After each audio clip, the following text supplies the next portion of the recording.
Hey folks, let's learn something new about the oil and gas industry.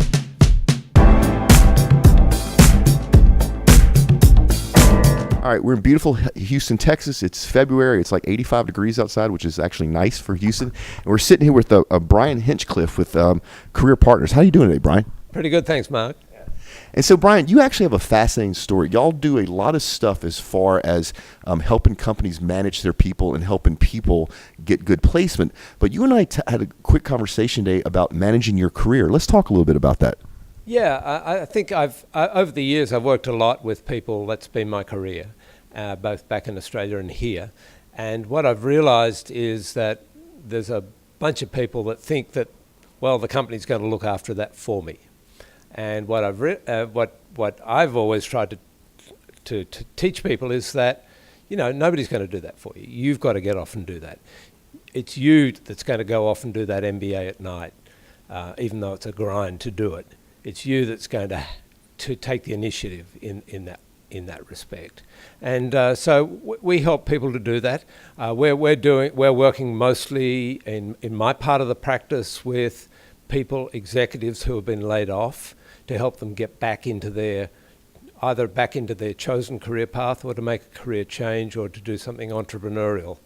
And but in every case, we're encouraging them to get off and do it, give them the tools and the resources and the support to do it themselves. Yeah. So if they take ownership, and we see this all the time. So, we're still in the bottom end of this low crude price environment. Unfortunately, a lot of people have been laid off. The ones that are proactive, the ones that go out there and do the right things and go out and network and then reach out for help are the ones that typically come out ahead, even in this low crude price environment.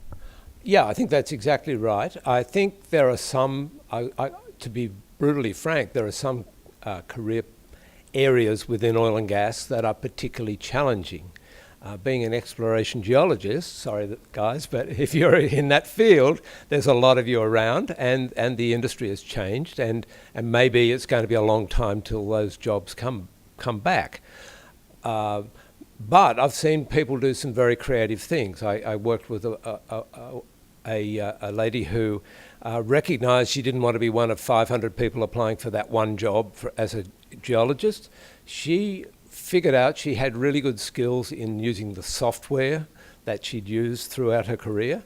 So she then targeted the software companies to represent them, because she knew how to use the software.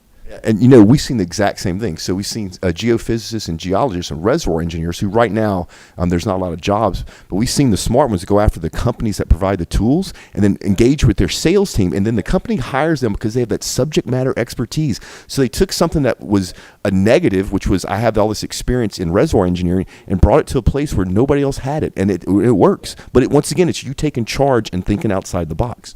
Yeah, and I've got another client that taking it in a different path.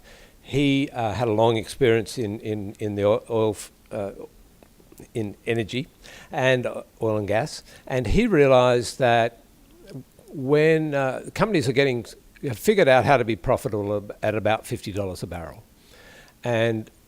but they've done that, they've got to that point because they've laid off 70,000 people or whatever it is in Houston. He's realised that when things improve, they're not going to hire everybody back.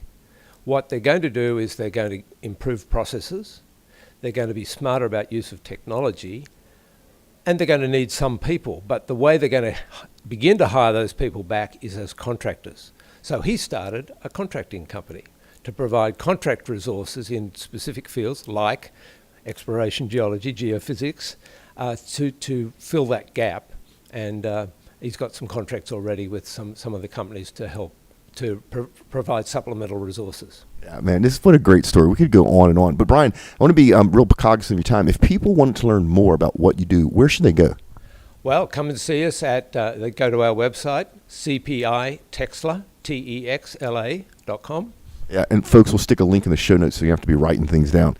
And you find us on the web, and Career Partners International. And we're global, but we are locally owned. So we pride ourselves on high touch. We work one-on-one with everybody that we work with. Yeah. So if you're in the oil and gas industry and you're either looking for a change in your career, or if you're a company looking to do things like help retain your people, because it's coming, that war for talent is coming back, reach out to Brian. Him and his company do some fantastic work in the oil and gas industry. Brian, I want to thank you so much for your time today. Thanks very much, Mark. It's been a pleasure. So folks, I hope this helped. We will see you next time.